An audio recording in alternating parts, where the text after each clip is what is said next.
Ever since the new Star Wars movie came out, it's been practically impossible to go anywhere without someone saying something about it, which makes it really hard for those late goers who are still trying to avoid spoilers. But generally, those who have seen it tend to think that it was pretty good, at least better than the first ones. And when I say the first ones, I mean the ones that say they were first, not the ones that actually came talking about first. the prequels? Those.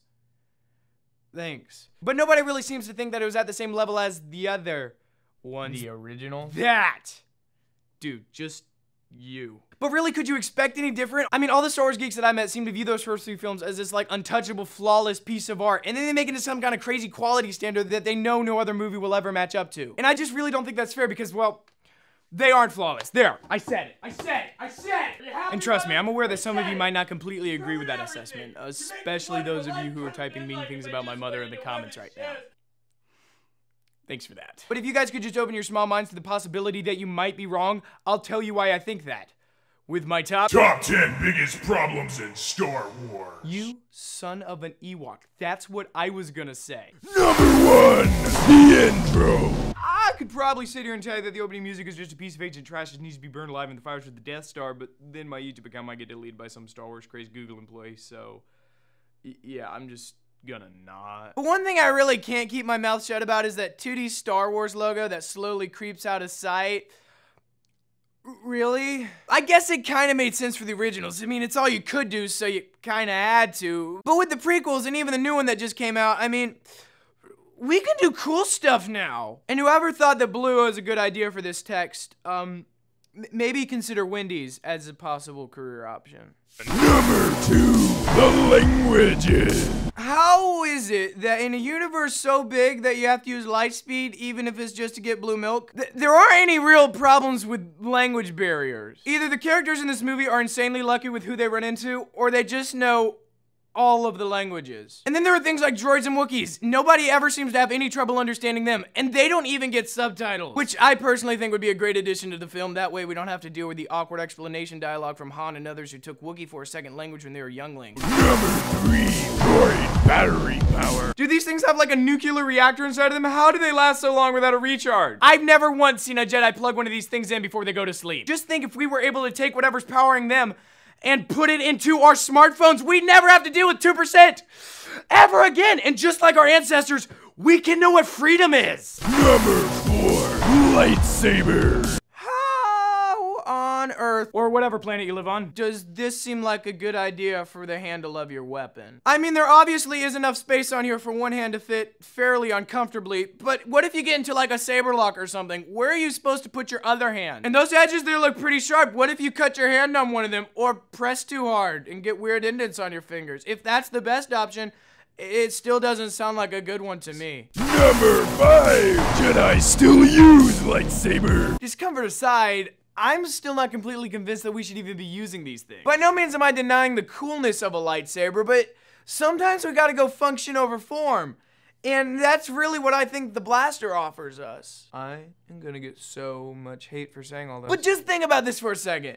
Light, which is what comes out of the blaster, generally goes in like a fairly straight line for like a really long time. And I just thought that maybe we could utilize that in battle. And I know what you're saying. Zach, the blasters really are not overly accurate when used in battle. Well, Chewie doesn't seem to be having any problems, so let's just get a couple of whatever he's got. And I'm not saying that we should get rid of the lightsabers completely. By all means, keep them for like a photo shoot or something. All I'm saying is that maybe we should focus more of our efforts into like cooler blasters. Just think about this for a second. A blaster attachment for your lightsaber, or a lightsaber firing blaster. Yeah, that'll work. Number 6, Stormtrooper 8. If you have seen any part of the Star Wars movies or been on the internet ever, then you're probably aware that Stormtroopers really can't aim. Like at all. I mean, these guys are taken from their homes the moment the cord is cut and then turned into battle-hardened war machines. So you would think that the bad guys who went through all the effort to take them from their home would give them a little more training, or maybe just a scope that's not on a handgun. But no, you can't do that because you're too busy making new lightsabers and masks for the Sith. It's always the Sith. Never the Stormtrooper. Number 7, Stormtrooper armor. If you went to go see the new Star Wars movie, then you also probably heard Jar Jar's replacement tell us that the Stormtrooper masks don't have toxin filters in them. What? This is like the year 378,496. Your tech should be at a height, son. And putting a simple toxin filter in the helmets of your soldiers really shouldn't be that difficult for you. And did you know that the stormtroopers' communicators are also not stored in their helmet, but actually in their arms? If you're not putting your phone in a toxin filter in your helmet, what are you putting in there? Are these guys so disposable to the dark side that they'd rather them just die in the hundreds of thousands than spend a couple more seconds designing their armor? And if you hypothetically were gonna redesign the armor, maybe consider making it out of something that's not, I don't know, plastic? Number 8. Bad guys have powers that the good guys don't. So do the Jedi just not like super cool hand lightning stuff, or are they just lightning intolerant or something? And I know they're supposed to be the peacekeepers of the universe. I get it, but Number 9. Space gobbledygook. Star Wars is full of characters that remind me only too well of those smart aleck know-it-all kids who sat at the front of my first grade class. They slip some kind of spacey word into their dialogue that they know we don't understand, but they say it anyway, just hoping that we'll go along with it. What we do? How are we supposed to be taken seriously in our own galaxy if we let aliens on the TV push us around? An alien will probably come to Earth at one point in time someday, not now. And they're gonna tell us some crap like, yeah, your gravitational exometer is way out of whack. We're gonna have to redo it, which will probably wipe out the human race as you know it. Okay. Number 10. Chewie Doesn't smell. It just seems a bit unrealistic. I want to thank you for visiting the weird side of YouTube once again. As always, my name has been Zachomac, not Alex from Target, although I do understand how you could confuse us. If you like video games and people who play them and talk while they do, go over to my gaming channel and check that out. Or if you would rather just stick around here, do that and hang out with me. I pretty much say the same thing every week at the end of these videos, so I don't know why you stick around. Oh wait! I do. It's cause the fist of flatulation. Rah! Wait, one more thing. And that is, I have started a Reddit thing so that you can go check me out over there and we can just talk and be buddies.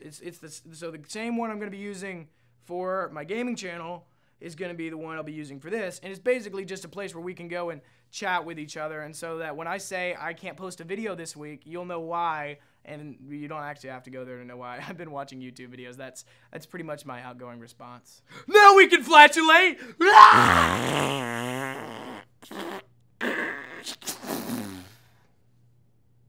Sometimes I do my own sound effects.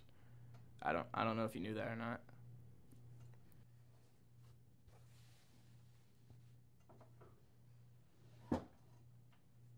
Last Christmas, I gave you my heart. The very next year, you gave it away. This year, to save me from tears, I gave it to someone special. Why didn't you give it to someone special in the first place? I can sit here and tell you that the opening mucus. I can't believe I just said that. Okay. And those edges there look pretty sharp. What if you cut your hand on them? Or get weird indents on your fingers from pressing too hard? If that's the goodest case area. Did I just...